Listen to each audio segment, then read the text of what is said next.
Let's look at problem 9.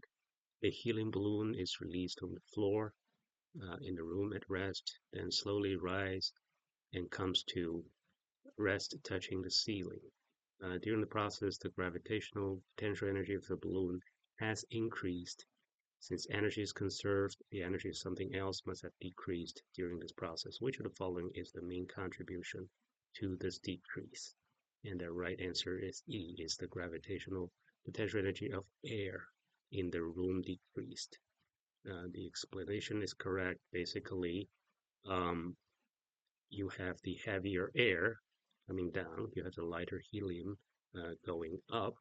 So the potential energy of the helium increased, the potential energy of the air decreased. There's probably a net uh, decrease in the potential energy, and the energy conservation uh, means that the kinetic energy of the entire system, which is the air molecule and the motion of the balloon itself, the helium molecules within, they all have more kinetic energy. Ultimately, those kinetic energy are dissipated through heat, thermal energy, and that's the whole physical process. I picked this answer wrong. I picked D.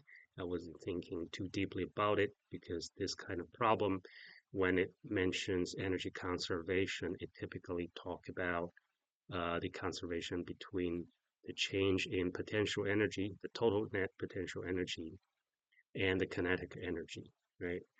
Um, but that's not what they're asking about. That's the misleading part. I don't think the mention of energy conservation is relevant to the question, which is the balancing act between air and helium. Um, so this is the trigger word that led me to the wrong answer of considering D.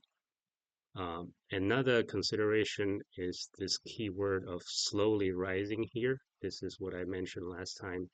The slowly rise is a keyword in that physicists use in practice, in practical terms. Slowly just means there's no kinetic energy. It's quasi-static. You don't need to consider the kinetic energy. That's one reason that D is the wrong answer. Looking at D itself, it says the thermal energy of air in the room decreased. That is also wrong. The thermal energy of air in the room has increased because of the transfer of energy between the net potential energy and the kinetic energy in this system.